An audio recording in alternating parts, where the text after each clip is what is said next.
Chapter 04, Venturing into Public Sector Grants. In this chapter, taking a 360-degree look at nearby public funding. Stepping into the world of federal grant-making agencies and grants. Raising your odds of funding by communicating with elected officials. In this chapter, I take you on a journey down the government's grant-making highway, which starts in Congress and ends in your state, county, town, village, or city. I also reveal how to get your elected officials to support your grant-seeking efforts. Before we get started, let me set the record straight. When it comes to government money, there is no such thing as a free grant or free money. Every grant award comes with strings attached. Either you have to spend your own money first, reimbursement grant, and submit receipts to get grant funds, or you have to file reams of electronic paperwork to generate an electronic funds transfer into your organization's bank account. Looking for local funding first. Washington, D.C., is a funding epicenter for U.S. government grant-making agencies. Congress creates legislation and then votes to allocate funding to hundreds of grant-making programs annually. This funding then trickles down to your state capital. Note that there are plentiful opportunities for non-profits and units of local government to apply directly to a federal funding agency for a grant, providing they are eligible grant applicants. Federal dollars trickle down in three forms. Formula: this money is paid based on a preset head count, enrollments and population. Formula. Entitlement: state agencies get these monies because federal legislation entitles them to receive it every fiscal year. An entitlement grant is one in which funds are provided to specific grantees on the basis of a formula, prescribed in legislation or regulation, rather than on the basis of an individual project. The formula is usually based on such factors as population, enrollment, per capita income, or a specific need. Entitlement grants often result in pass-through grants to municipalities and non-profits. Competitive grant or cooperative agreement awards: the state, municipality, non-profit, or other grant applicant with the best grant application wins this money. Some states and U.S. territories post all their federal pass-through funding and regranting opportunities on one website. Regranting and pass-through refers to grants made from the monies a state or territory has received from the federal government. In addition, some states and territories develop their own grant programs funded entirely through state dollars. If you're fortunate enough to live in a state or territory that does so, check out their website for mailing lists. You may be able to sign up for email grant notice alerts from their capital-based agencies. However, most states or territories don't post these announcements where they are easy to find, so you have to be a really great internet detective to find the monies in your state or territory, not to mention in Washington, D.C. You need to surf a bit each day to catch all the new postings for grant funding opportunities. When I'm searching for state grants in Washington state, I use Google and type in grants, State of Washington agencies. The results are a list of state agencies in Washington state that have grant funding opportunities posted on their websites. Most state and territory grants usually award less money and require just as much paperwork as federal grants. But the odds of winning a grant are better at the state level than at the federal level. It's a no-brainer. The main reason you face better odds is that fewer grant applicants are competing for the state-level monies. The next sections reveal how to find grant monies available at the state and local government levels. Finding out where the money is in your state or territory. To find grant opportunities at the state level, visit your state government or territory website. If you search the state site and can't find a listing of all the state's grant opportunities, call the governor's office and ask to be directed to the various agencies that give grants. Only track grant funding opportunities from the agency that administers the federal programming for the type of funding that your organization is seeking. For example, a charter school will track State Department of Education grant alerts. A substance abuse prevention agency will track State Department of Health and/or Human Services grant alerts. Email or call each appropriate state agency. Contact the agencies responsible for carrying out legislative funding mandates relevant to your own funding needs and be sure to get on their mailing lists for grant funding opportunity alerts. When you receive an alert about a state or territory grant funding opportunity you're interested in applying for, look for the link that connects you to the grant application summary and download the complete grant application, including guidelines. Look for the following information: type of application, is it an electronic or a print application? For example, The majority of grant applications are submitted electronically via online e-grant portals. Some state agencies can still only accept hard copies. Due date. Make sure the due date is manageable and gives you enough time to collect topic-related information and write the application. A reasonable amount of time is 30 days from the date the grant funding announcement is published or issued via email and the actual due date of the application. Who is eligible to apply? Every grant competition has a section listing the types of grant applicants eligible to apply for funds. Chapter 1 gives you a list of eligible grant applicants. If your organization's forming structure, local education agency, non-profit, and so forth, isn't listed, consider partnering with an eligible applicant. Head to chapters 9, 10, and 11 for more on finding the right grant-seeking partners. You may also want to contact the funding agency to clarify any non-published eligible applicants because your organization may be eligible to apply after all. The number of grants to be awarded. You may have to call the funding agency's contact person to find out the number of available grants. This information often isn't included in state grant application guidelines. Unless you're the only organization delivering highly specialized services programs and have no competitors, don't apply for competitive grant funds where fewer than 3 awards will be made statewide. The fewer the number of grant awards, the worse the odds for winning an award. All grant applicants have a fair chance of winning a state or territory agency grant award if a sufficient number of awards are available. I always ask how many grants will be awarded so I know how many ways the money will be divided. This information helps me develop a more competitive project budget, staying conservative and on the low end of the average grant range. Browse Chapter 18 for pointers on putting together a winning budget section in your grant or cooperative agreement proposal. Looking for pass-through funding. At the local government level, county, town, village, township, hamlet, and city, look for public monies at the County Board of Commissioners, local area agencies on aging, the Mayor's Office on Neighborhoods, or a similar federal community development block grant administrator, regional housing authorities, they subgrant for neighborhood-based services, your county-based Department of Social Services, and more. All these agencies receive direct funding from state agencies and federal pass-through funding for regranting purposes at the local level. More on pass-through funding in the following section. Because not all funding opportunities are posted on websites that are easy to find, you want to develop connections with agency representatives to find out the inside scoop. Also, ask questions of local elected officials and track down these publicly available grant funds. Be aggressive in asking questions about what funds are available, who can apply, and who the contract person is for the agency granting the monies. Analyzing the types of federal funding available. Federal government grant monies come in 2 forms, direct grants, you apply directly to the federal government. There is no intermediary agency. Pass-through grants, your state applies to the federal government for a grant. After receiving the grant, the state then passes the federal monies on to applicants. Pass-through monies are still considered federal monies even though they're distributed by state agencies. Whether in the form of direct or pass-through grants, federal monies are also classified as either competitive or formula. In this section, I give you the scoop on the pros and cons of direct and pass-through grants, and I share the details you need to know about competitive and formula grants. Note, some of the terms in the section may seem to overlap with the kinds of allocations listed earlier in the chapter, but that's just because the government ran out of unique names to use. That's my theory and I'm sticking to it. The grants in this section are different entities from those earlier terms. Discovering direct grants. The advantages to applying for a direct grant award or cooperative agreement, which comes straight from the federal government, include the following. Direct grants have no middlemen and none of the extra layers of red tape added by intermediary grant-making agencies. You apply directly to the federal government for a grant in response to an announcement of the availability of funds. When you compete for a direct grant, you communicate directly with a program officer in a division of a federal agency. This interaction means one-on-one attention, so be sure to review the application guidelines thoroughly and then compile all your questions. You can email or call the grant-making agency's contact person for clarification and answers. Doing so upfront clears the way for the topic research and the grant writing process. Avoid being a nuisance. Don't call and make small talk. Have your questions ready before approaching the agency contact and ask if the individual prefers to have questions emailed. Be prepared to take copious notes.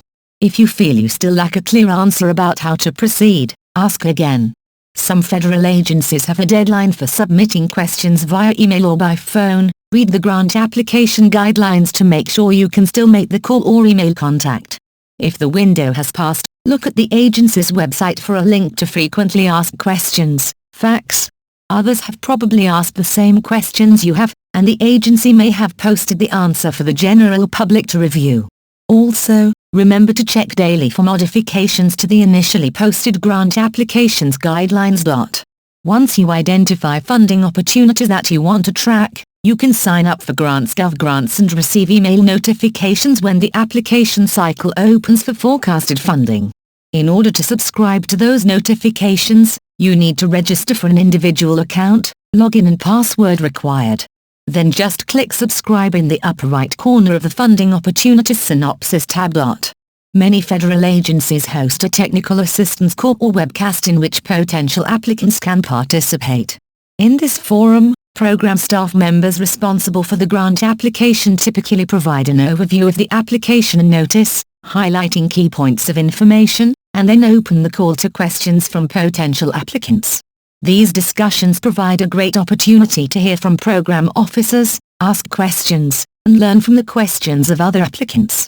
You can find the date, time, and access information for any webinar in the full Notice of Funding Availability, NOFA, announcement, Request for Proposal, RFP, Funding Opportunity Announcement, FOA, or Request for Application, RFA, as well as on the funding agency's program-specific website. It's important to participate in these webinars to hear the full scope of what's expected in a grant application recommended for funding. Look for a link to the full announcement on the Related Documents tab in the View Grant Opportunity page. The same link you click to view the synopsis. Figure 4-1 shows you what to expect when you're on the GrantsGov site, perusing a NOFA, RFP, FOA, or RFA. Source: https://www.damis.com/business/non-profits/grants/how-to-figure-out differences-among types-of federal grants Figure 4-1, How to figure out differences among types of federal grants. The one major disadvantage to applying for a direct grant award is that they're tough to win. You compete with other grant applicants from the 50 states and all the U.S. territories. If the feds are only planning to award money to 10 grant applicants, your chances are slim, even with the stellar funding requests. You may even be competing with state agencies, which further narrows your chances. Urban and rural poverty pockets receive first priority for most social services-related program funding, such as housing, education, and health and human services, and other grant-making areas earmarked for social issue hotspots. If you aren't proposing services in one of these high-needs geographic funding areas, your chances of winning a federal grant from a competition that gives 5 to 25 extra review points to high-needs, census data-supported geographic areas are reduced to almost nothing. Not all funding programs have these types of service priorities. Using the eligible applicant criteria to track the funding stream. Pass-through grants have two advantages. When you apply for pass-through grant funds at the state level, you compete against other grant applicants in your state only. As a result, you encounter considerably less competition than at the federal, direct grant-seeking level. When you're making an appearance before the state agency program staff, you can get info on previously funded grants under the Freedom of Information Act, FOIA. All government agencies must provide requested public information to the requester, you, the public, so don't feel like you're being a bother. Make sure the list contains the grant recipients and award amounts. And ask for a copy of a successful grant application from a previous competition. Knowing how winners write can boost your chances. You can use the FOIA to obtain information about all types of grants funded by any government agency. The only disadvantage to applying for pass-through grants is that the grant awards are often smaller than those for a direct grant. The legislation determines the award allocation. So, it's a trade-off. Pass-through awards are smaller, but they're also easier to win. Pass-through grant awards can be significantly smaller than direct grant awards because the state takes money off the top of each federal grant to cover administrative costs. Then the amount that's left must be divided geographically and politically. For example, grants may go to certain areas of a state or territory because those areas haven't won many grant awards recently. The money may go to other areas because that district state senator or representative has a lot of power and influence with a state agency. Like it or not, politics can have a major influence over grant making. Knowing the difference between competitive and formula grants. To win a competitive grant or cooperative agreement, you must compete with other grant applicants for a limited amount of money. A team of peer reviewers, experts and lay people who apply to read and score grant applications, looks at your application and decides how many points you receive for each narrative section in the body of the grant requests. The applications with the highest scores are recommended for funding. See Chapter 11 for details on the peer review process for grant applications. A formula grant, a fill-in-the-blanks, no-brainer form, on the other hand, is money disbursed by a state agency or municipality to a grant applicant based on a preset standard or formula. A great example of formula monies is a grant program administered by the U.S. Department of Justice. The Justice Assistance Grant, JAG, program, not to be confused with the military's Judge Advocate General program, is the leading source of federal justice funding to state and local jurisdictions. The program provides monies to states, territories, tribes, and local governments, which they in turn use to support program areas including law enforcement, prosecution and courts, prevention and education, corrections and community corrections, drug treatment and enforcement, planning, evaluation, technology improvement, and crime victim and witness programs. All JAG allocations are calculated by the Bureau of Justice Statistics, BJS, based on the statutory JAG formula and displayed on the JAG website each fiscal year. Learning your way around GrantsGov every day. You can receive a free email alert from GrantsGov announcing grant funding opportunities from any of the federal grant-making agencies. Just log on and subscribe. Simply choose one or more agencies and wait 24 hours to start cruising through the daily list of federal grant announcements. Here's how GrantsGov can help you find federal grant monies for your organization. You can search for current and past grant funding opportunities, log on daily and check for postings in your area of interests. A subject search, for example, housing, legal services, or after-school programs, is the easiest way to narrow down specific grant competitions in your project or program area. I like to use the newest opportunities tab on the home page. It allows you to double-check for federal funding availability alerts you may have missed. You can register for notification of grant opportunities, subscribe to a daily email alert. Look for the Manage Subscriptions link at the upper right of the home page. You can browse through the Applicants tab, at the top of the home page, to look at all sorts of materials. For example, you can learn about the GrantsGov workspace, apply for grants, track your application, or click one of the resource links for grant eligibility, individual and organization registrations, applicant tools and tips, applicant facts, submitting UTF-8 special characters in your upload file names, Adobe software compatibility, and encountering error messages. You can also apply for grants directly through GrantsGov after you've reviewed the Apply for Grants link under the Applicants tab and completed the registration process. You must be registered in order to upload your grant application documents to GrantsGov. After registering, you can do the following: prepare to apply for grants. Click the link provided for a grant and read the full announcement. If it fits your organization, you can download the grant application package. Access active grant application packages. In addition to the required forms, you can also access lists of facts regarding each grant. Usually, these questions originate at the funding agency's Technical Assistance Corps or webcast. See the earlier section discovering direct grants for more on these discussions. Download, complete, and submit grant application packages online through the eGrant system portal. GrantsGov gives you links to download the grant application forms or complete the forms online. You can also submit your entire grant application online, including uploading your narrative and attachments in the requested formats. Check the status of an application submitted via GrantsGov after you submit your grant application package. You can check back frequently to see whether your request has been accepted or rejected. For more on federal grant application packages, turn to Chapter 5. Understanding Forecasted Funding Announcements. When you're searching for grant funding opportunities on GrantsGov, you will see that there are 4 types of opportunity status listings: forecasted, A forecasted grant funding opportunity is a planned or projected funding opportunity from a federal agency. The agency is giving you advance notice that a funding opportunity is on the way. There is not a guarantee that the forecasted funding opportunity will materialize into a posted funding opportunity.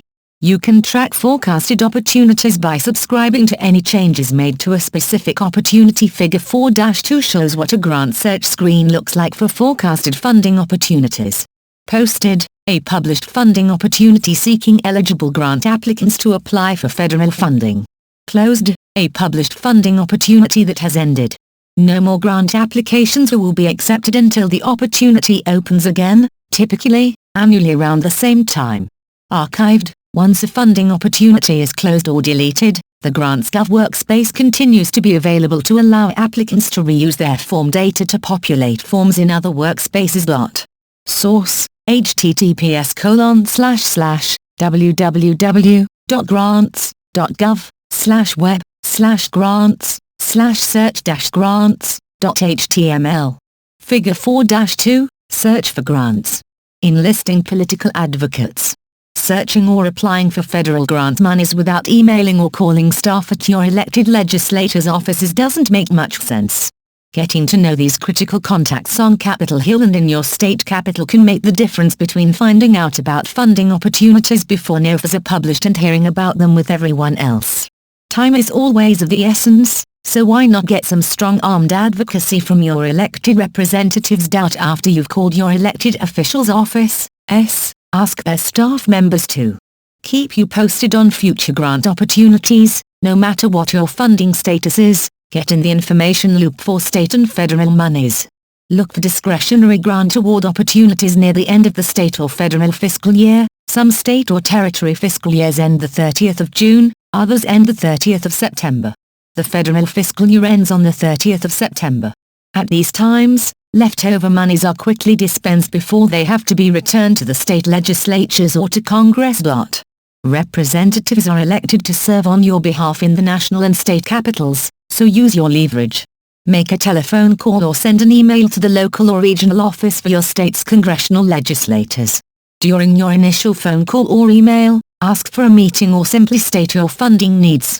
Tell legislators that your organization critically needs their support in identifying federal funding. Here are some pointers on when to make these critical contacts with elected officials. When you first realize that you're going to apply for a federal or state grant funding opportunity, it's critical to let your elected officials, both state and federal, know that you're submitting a grant application so that they can provide you with an introduction to the grant program's staff, giving you a direct dial-in number for queries. Your elected officials can also track the status of your grant application after it has been submitted to let you know when the application is under review by the program staff. Their processes for tracking your application will vary from state to state. When you need to request letters of commitment from elected officials, for federal grant applications, ask representatives to send their letters directly to the federally appointed official who has jurisdiction over the funding agency, for example, the Secretary of Education, Secretary of Labor, and so forth. For state and local government agency grant applications, attach the letter to your grant application package. When you've uploaded or mailed the grant application, send a full copy of the application to your elected officials, national and state, depending on where you're submitting your application, along with a note that you'd like for them to work hard to get this request funded. When you find out that your application for funding was rejected, your elected officials can find out why the application was shot down, often faster than you can. And right or wrong, sometimes political clout counts enough to move a request from the rejection pile to the funding pile. Note, though, that government funding agencies are required to provide written feedback to applicants rejected for funding. Benefiting from earmarks and non-competitive funding. An earmark is our legislative provision that directs approved funds to be spent on specific projects, or that directs specific exemptions from taxes or mandated fees. Federal earmarks are also referred to as pork barrel spending, when a member of Congress seeks to fund projects in their own state or district but will not seek these monies for anyone else's constituency. Okay, if it sounds like a pig, it's a pig, right? Earmarks are useful tools for majority party leaders in Congress. For instance, A member of Congress from a rural district might ask for a larger space for the local Big Brothers Big Sisters Club. How can earmarks help you and your federal grant funding needs? Funds for your community that are designated as earmarks are not subject to submitting a competitive grant application and waiting to see if your application is recommended for funding. The types of projects that can be funded with earmarks are infrastructure, community programs, university research, healthcare-related, and other local initiatives. Yes, with a high level of congressional communications activated on your part, your projects in need of funding can be included in a federal budget line item tagged as an earmark for your congressional district. It's important to remember that earmarks come and go with each federal election and the political party in majority for 4 or more years. Do your homework and find out who represents you in Congress. Ask yourself, are they in the majority ruling party in the House and/or Senate? If yes, start making calls to your congressional team staff members. Ask about an earmark. Ask what you need to do or write or submit to be considered for an earmark. Do not give up and do not be discouraged. One telephone call will not do the job. You must be persistent. Part 1, Summary. This section includes the name, address, and telephone number of the funder, handy information to have if the funder doesn't have a website or contact information listed in a funding directory. Part 1 also notes the funder's mission or most significant activities, governance, revenues, expenses, and net assets or fund balances. Here's a hint, if you don't see the mission on page 1, check page 2. Part VI, Compensation of officers, directors, trustees, key employees, highest compensated employees, and independent contractors. This section includes the names and titles of the funder's officers, information that's helpful to have if you need to locate a specific officer or if the contact person listed on page 1 is a third party such as a bank trust officer, fiscal agent, CPA, or attorney. In the latter case, you can send your funding request to one of the funder's officers instead of sending it to the third-party contact. Part IX, Statement of Functional Expenses. This section lists the total grants awarded to governments, organizations, and individuals. Knowing this information provides insight into the funder's overall giving ability. If the funder's total awards for the previous fiscal year were $100,000, you wouldn't want to ask for $90,000 in your requests. Such a request isn't practical given the funder's funding capacity and would likely result in a rejection letter. Also, work to engage elected officials in becoming oriented to your organization's needs. How? Host an annual legislative event, a breakfast, lunch, or dinner, where you present an overview of your organization and a wish list for programs and services. Make sure to use a slideshow presentation and give each attendee an information packet covering your presentation content. Your only agenda item is convincing elected officials or their staff members that your organization has the most need for government funding. Some elected officials have a policy of not providing letters of support, advocating, or communicating with nonprofits. While one elected official in your area may not be available, you should still go ahead and contact others.